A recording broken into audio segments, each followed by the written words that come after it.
O que faz um bom azeite? Sabe como escolher? Venha descobrir e explorar este produto tão importante da nossa gastronomia na Escola do Gosto. Dia 25 de novembro no Porto, venha provar e aprender com Ana Carrilho, Edgardo Pacheco e o chefe André Cabrita. Os lugares são limitados. Inscreva-se já em público.pt. Viva! Bem-vindo ao Poder Público, o podcast semanal sobre política. Eu sou Helena Pereira, comigo está São José Almeida. Boa tarde. O Sérgio Aníbal. Olá.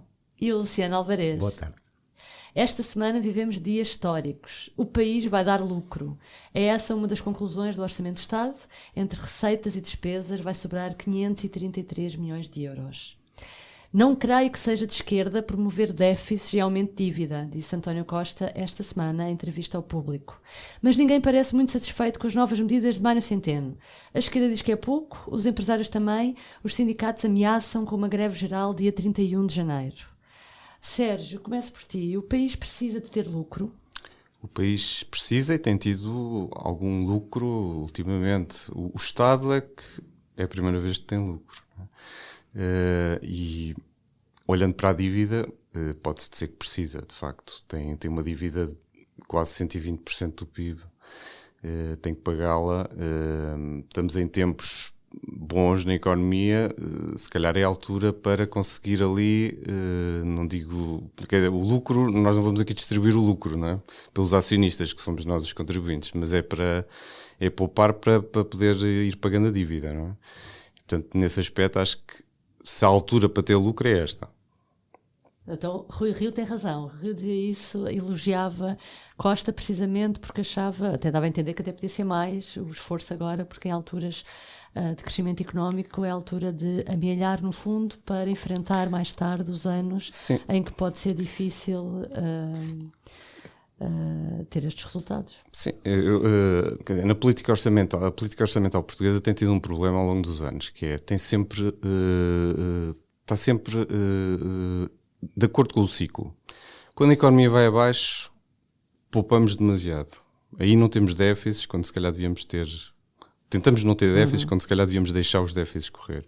Quando a economia está bem, deixamos os déficits andarem, não é?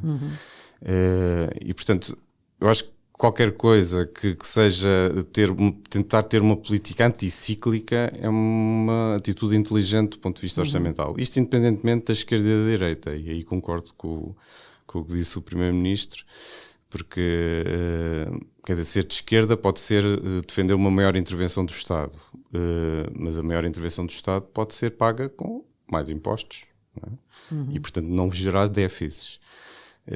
Agora, de facto, quando se tem a economia a crescer, nós neste momento estamos não com um crescimento espantoso, mas com um crescimento razoável de 2%, se calhar é bom não deixar os déficits irem gerando mais dívida, que é para depois, na altura em que a economia se vai abaixo, poder gerar esses déficits e contrariar a crise. Não, a minha grande dúvida é, temos ou não um aumento de impostos no nosso bolso? Este orçamento vai-nos ao bolso ou não nos vai ao bolso? É que eu na campanha eleitoral para as legislativas, era capaz de jurar, ganhasse quem ganhasse, os impostos iam baixar. Porque não havia... Ouvindo as promessas, mesmo aquelas como o PS fazia um bocadinho mais escondidas e tal, eu era capaz de jurar que os impostos iam baixar. E agora estou a dizer que os impostos vão mais uma vez subir, é verdade ou não? O governo mexeu o menos possível. Não, que é o que as pessoas gostam de saber. O governo praticamente não mexeu nada nos impostos este ano. Mexeu muito pouco. Não há ali grandes mexidas de taxas, há ali coisas nos impostos indiretos, nos combustíveis, que são atualizações ao nível da inflação, portanto, coisas normais. Portanto, eu acho que para cada pessoa este é dos orçamentos em que mexe menos. Nós depois vamos olhar para o indicador, que é a carga fiscal, que o Ministro das Finanças não gosta da maneira como ela é feita e já deu várias alternativas de conceitos e variadíssimas hipóteses diferentes para tentar ter um resultado diferente daquilo que aparece, que é um aumento da carga fiscal. Mas, de facto, é preciso perceber porque a carga fiscal está a aumentar. E neste orçamento, a carga fiscal definida, como é habitualmente, que é os impostos mais as contribuições sociais, volta a aumentar. Mas aumenta por via das contribuições sociais, Por haver mais emprego. Por haver mais emprego. Basicamente é isso, porque não há aumento das contribuições sociais, as pessoas vão continuar a pagar a mesma taxa. Não é? Mas como há mais pessoas empregadas, há mais receita e, portanto... Mário Centeno, na conferência de imprensa, basicamente dizia que não devia ser contabilizado as contribuições da Segurança Social. Pois, não é? foi uma das Porque era- alternativas que ele deu. Ele já deu várias alternativas diferentes de conceitos, não é? Agora, também não há descidas, não é? Pois. Isso aí, o que foi dito na campanha, de facto, isso aí depois... Os números é de que a carga fiscal seria em 2020 35,1, que é ligeiramente superior a este ano, que deverá ficar em 34,9. 2 décimas. É 2 décimas. E que neste caso, de acordo com os números das finanças, quanto? tem a ver com as contribuições sociais. Ok. São José, tu entrevistaste esta semana o Primeiro-Ministro. António Costa, para além de falar dos déficits de aumento da dívida, disse que foi o orçamento mais fluido de fazer dos últimos 5.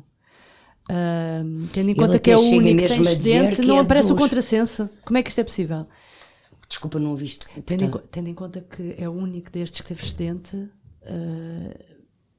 não terá sido Não vejo porque é que o ter excedente contrassenso. seria o contrassenso. Não percebo porque é que seja um contrassenso. Foi fluido, foi fácil, até porque se calhar até houve por ter vários ministros que excedente, acharam, sim. até por poder ter excedente, foi fácil, porque houve mais dinheiro e há ministérios que saem reforçados, não é?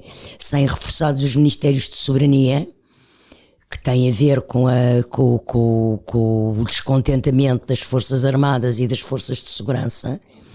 No global, o aumento do Ministério da Defesa é de 23% e o do MAI é de 7,8%. E é que me parece pouco, para as Não me pensões parece nada pouco, porque se tu para as olhares para pensões os números... que as forças Luciano, espera aí.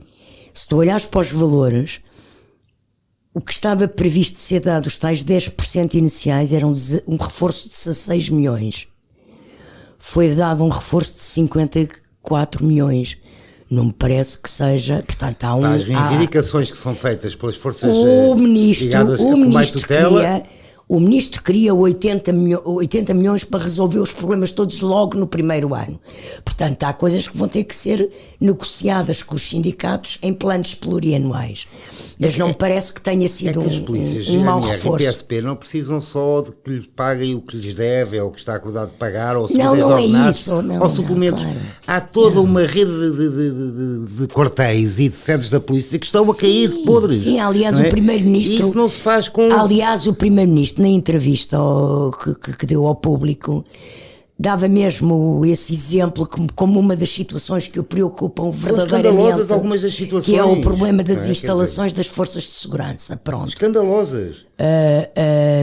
Há esquadras onde há mais ratos que polícias, mas pronto, muito mais. chove. Pronto, Não é? Quer dizer- mas voltando ao orçamento, ok? Sim. Mesmo assim, o reforço que houve para funções de soberania, com o reforço cá do MNE, porque tem a preparação da presidência portuguesa, é um esforço grande. E houve, de facto, penso eu, um esforço enorme na questão da saúde.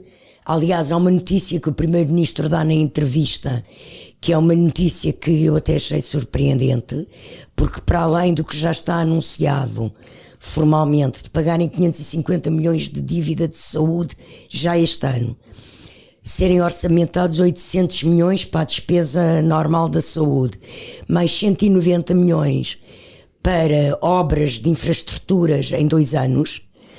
O Primeiro-Ministro diz na entrevista que no início do ano, janeiro, fevereiro, vão ser pagos mais outros 200 milhões de dívida da saúde. Portanto, vão ser pagos não 550, mas 750 milhões de dívida acumulada na saúde. Mas olha que nesta história da saúde, eu acho que aqui o grande esforço que é feito é só para adaptar o orçamento à realidade. Sim, mas é feito. Basicamente é isso. Porque, Mas, ou seja, porque uma o déficit já existia. Claro. Portanto, o impacto no déficit, esse aí já existe. Já. Claro. Portanto, e destes Claro. 800 milhões, há aqui uma parte de reforço, não é? O reforço das verbas, que vai ter mesmo assim um impacto no déficit, é um aumento à volta dos 5%, 6%. Não é aquele aumento Porque de tu 10%, acabavas- porque tudo o tu resto é para acabavas- adaptar à realidade. Claro, porque tu acabavas por gastar, na prática, esse dinheiro do orçamento, porque não estava orçamentado, mas tinhas que o pagar. Tinhas que pagar funcionários, tinhas que pagar todo o aparelho de saúde do país, não é? Quer dizer, o edifício do Serviço Nacional de Saúde custa dinheiro e ainda bem que custa. Eu não me importo nada de pagar impostos para ter um bom Serviço Nacional de Saúde. Mas tu pagas anos impostos para ter um bom serviço de saúde e não tens. Está bem, mas é isso que eu estou a dizer. Portanto, que o dinheiro que vá para o Serviço Nacional de Saúde eu acho bem. Sabes que eu acho muito complicada aquela conversa dos políticos que acham que terem um projeto para o país e que conseguirem votos, em vez de terem uma ideia de país e um projeto para o país para apresentar, fazem uma campanha eleitoral a prometer que vamos baixar os impostos. E eu pergunto, vamos baixar os impostos como e para quê? Não é? Porque os impostos existem porque têm uma função social que é pôr o Estado a funcionar, não é? Porque senão não há Estado. Agora, baixar impostos para quê? Como? Qual é a alternativa ao substituto das fontes de receita? Para alguns partidos, e somente a nível de consumo, até podia criar enriquecimento por essa via. Também, Luciano, mas criar nunca como? foi tentado isso, nunca foi tentado no país. Mas, agora Luciano, lá baixar os mas não é impostos isso para ver se a que eu malta consome mais. Pronto. E aí a economia cresce porque há mais consumo. Mas não é isso que eu te estou a dizer. Já houve choques fiscais, já houve reduções de IRC e já houve noutros países essas experiências, algumas vezes bem sucedidas, a maior parte das vezes mal sucedidas. Tem bons resultados? No geral, as experiências internacionais não são muito positivas. Há até casos nos Estados Unidos de Estados que aplicaram de uma forma bastante agressiva essa estratégia, não é? Vamos reduzir aqui imensos os impostos e depois isto vai crescer de tal maneira que acabamos por ter quase a mesma receita, e não resultou. Não, mas eu até admito, o que eu estou a dizer, não estou a fazer aqui um ataque às ideias liberais de livre circulação de mercado e pouca taxação, não é isso. O que eu estou a dizer é que sim senhora, apresentem-me esse projeto, mas de forma sólida e consistente.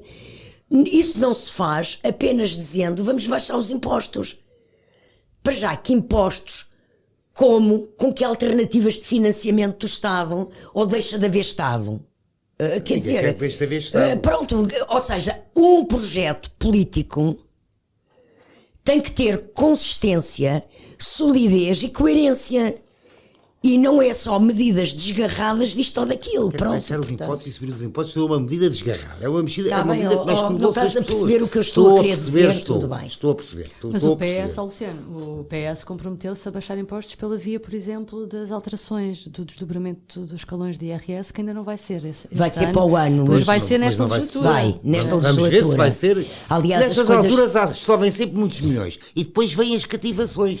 Era isso, ainda bem que falas nisso, porque quando eu falei há pouco para São José do contrassenso de ser fluido este orçamento, Sérgio, o excedente, no fundo, de acordo com uma notícia do Público, explica-se por um bolo de cativações de 590 milhões que já são dados como intocáveis e, portanto, pode-se dizer que é à custa dessa cativação que temos excedente?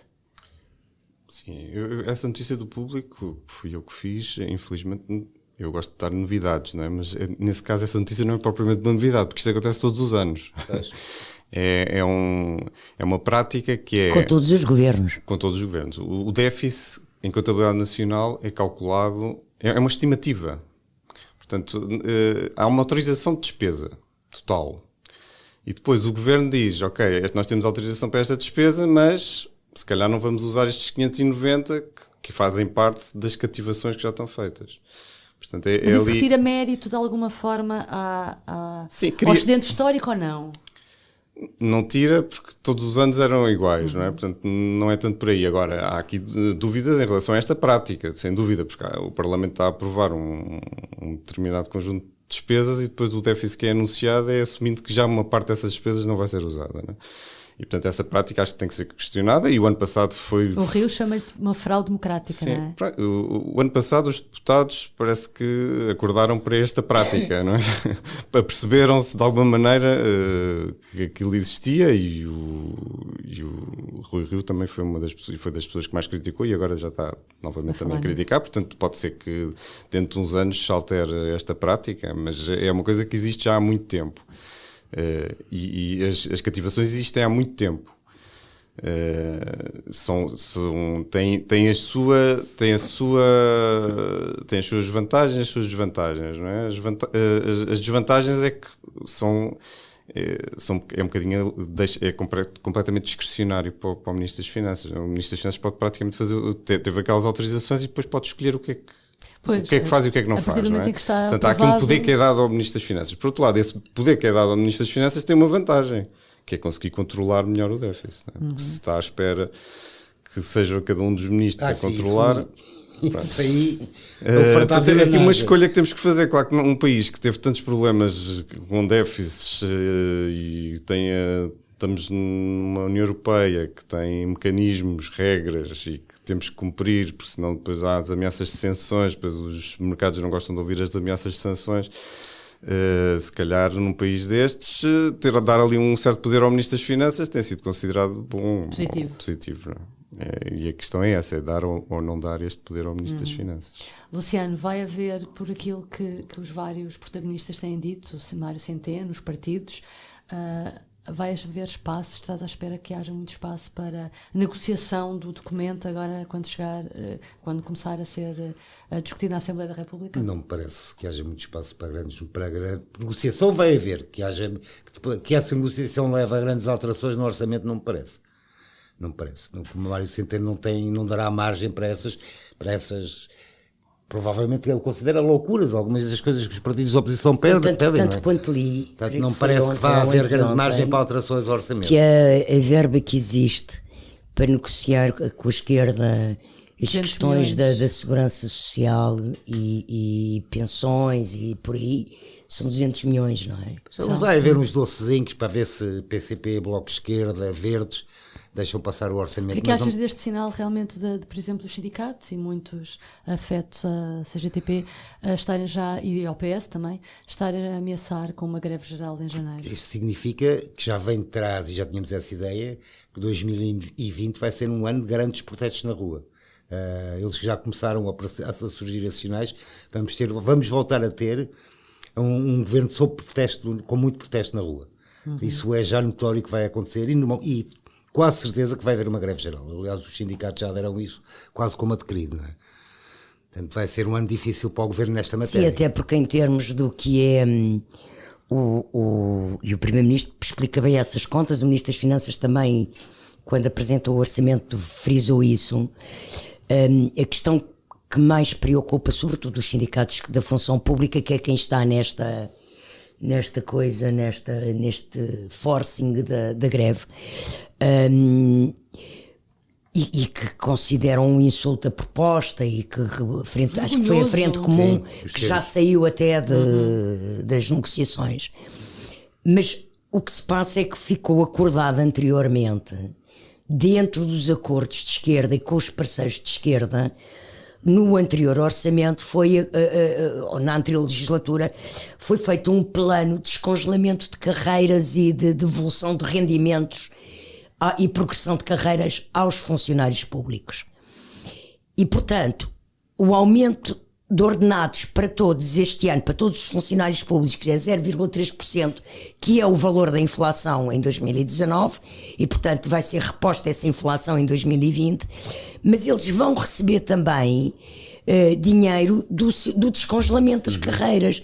E, portanto, no total, estas duas coisas juntas prefazem 3,2% de aumentos para a função pública. É evidente que haverá funcionários públicos porque não têm ainda progressão na carreira para ser descongelada, não é? Não tem anos de função pública suficientes para serem abrangidos pelo descongelamento, terão só 0,3% de aumento. Em matéria de aprovação do orçamento, Costa tem uma coisa à sua vantagem e ele sabe isso. Ninguém quer uma crise política agora. Não é? O governo acabou de tomar posse, o pai ou a mãe de uma crise política nesta altura seria severamente penalizado em caso houvesse eleições. Portanto, isso joga a favor. Portanto, António Costa estará despreocupado. António Costa está despreocupadíssimo. Aliás, as imagens que se tem visto dele é um homem feliz. Ao contrário, é curioso porque, ao contrário do Ministro das Finanças, que na conferência de imprensa estava muito irritado, arreliado, deu uma série de recados aos jornalistas e não sei. Está muito sensível a críticas. Está muito sensível. Já António Costa anda feliz da vida. É capaz de ser dos Ministros das Finanças mais elogiados de sempre. Sim, isso é verdade. Mas não estava feliz, isso é verdade. não. Se calhar habituou-se mal com os elogios. Estava arreliado.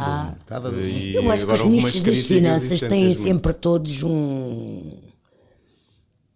uma dificuldade em lidar com a comunicação social, em geral, todos os ministros das Finanças. Não sei porquê, mas... Fazem perguntas, são chatos, pá. Eu acho que até Estava tudo a este correr ministro das tão bem. Finanças, até eu, da memória que eu tenho de ministros das Finanças deste país, deve ser dos mais politicamente hábeis. E mesmo a forma como fala e tudo, Não, é o mais ele costuma político ser, deles, eu tenho não é? ideia de até de um ministro muito simpático, mas estava muito arreliado.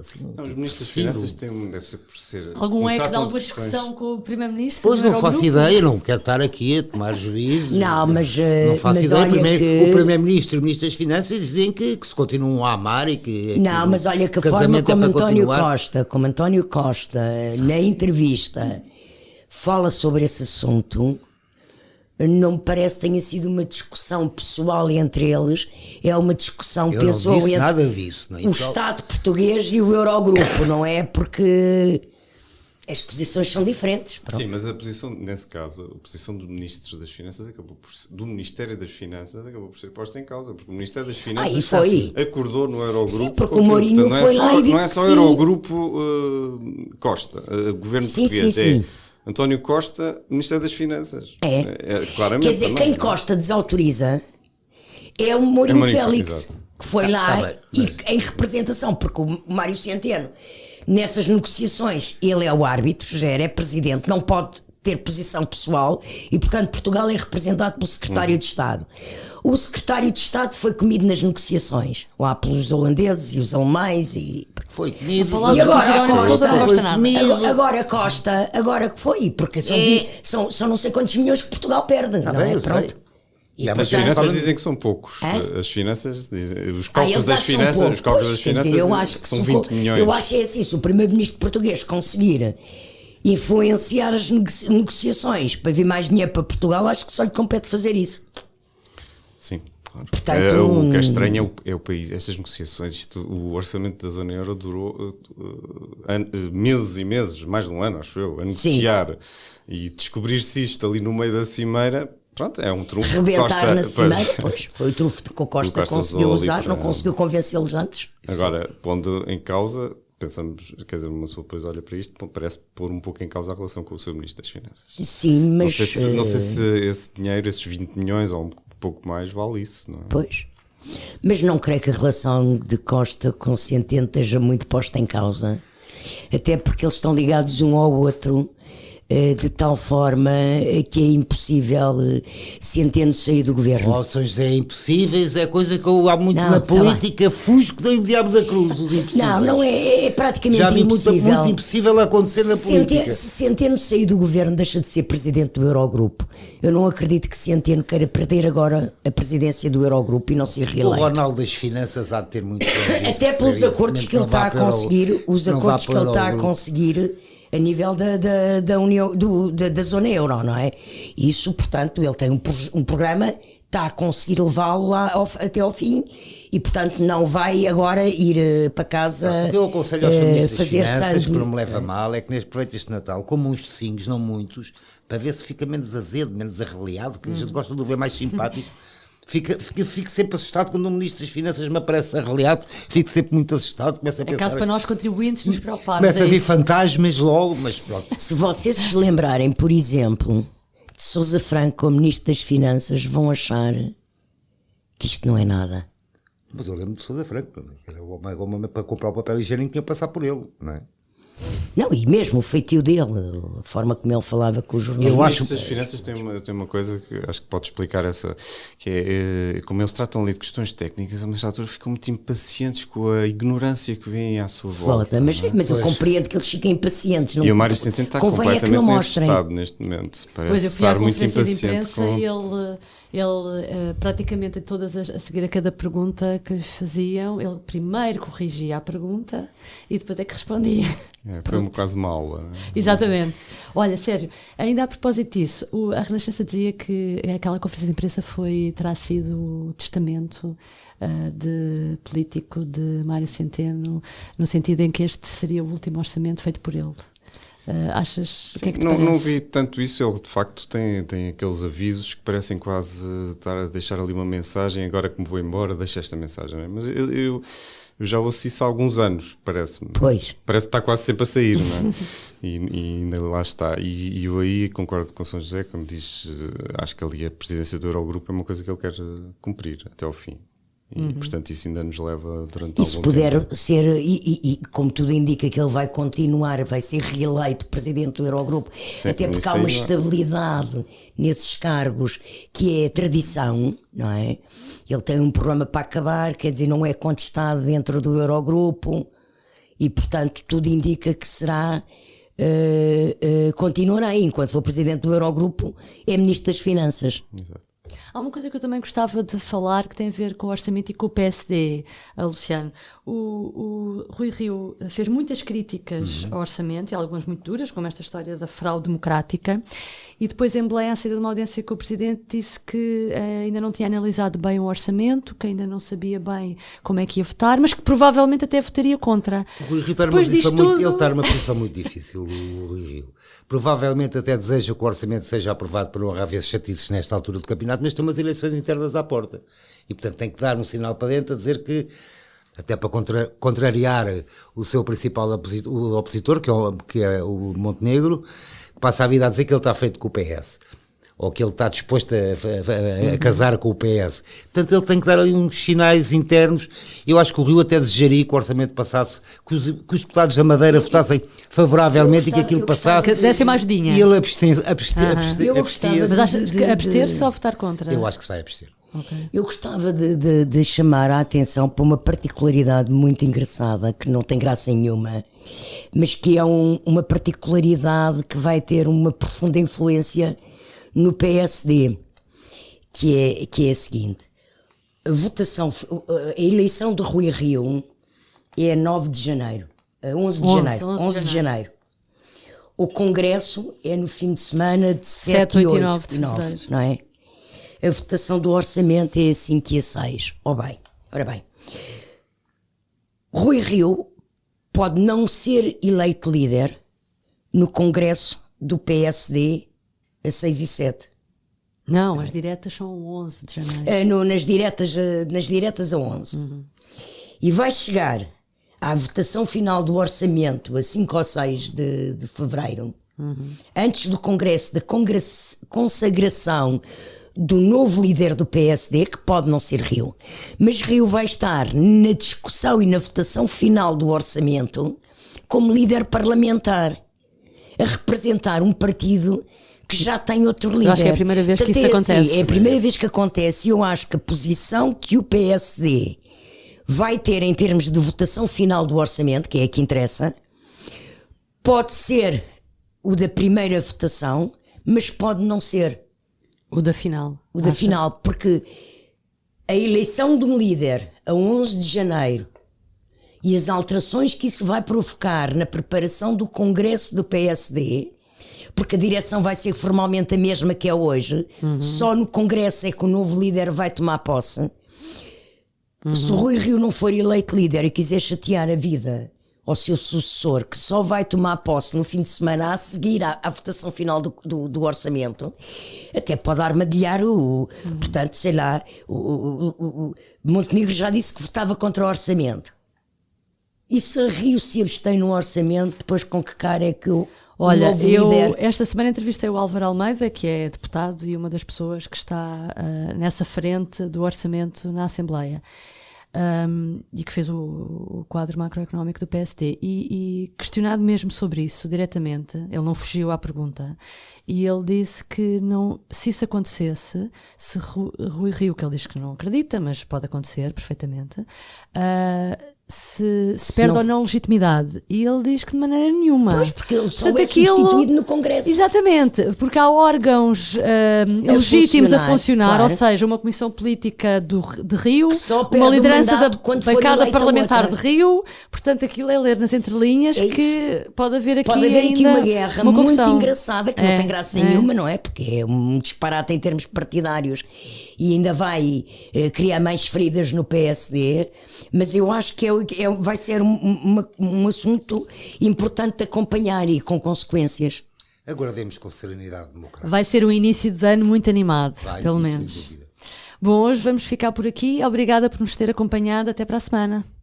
O público fica no ouvido. O que faz um bom azeite? Sabe como escolher? Venha descobrir e explorar este produto tão importante da nossa gastronomia na Escola do Gosto. Dia 25 de novembro no Porto, venha provar e aprender com Ana Carrilho, Edgardo Pacheco e o chefe André Cabrita. Os lugares são limitados. Inscreva-se já em público.pt.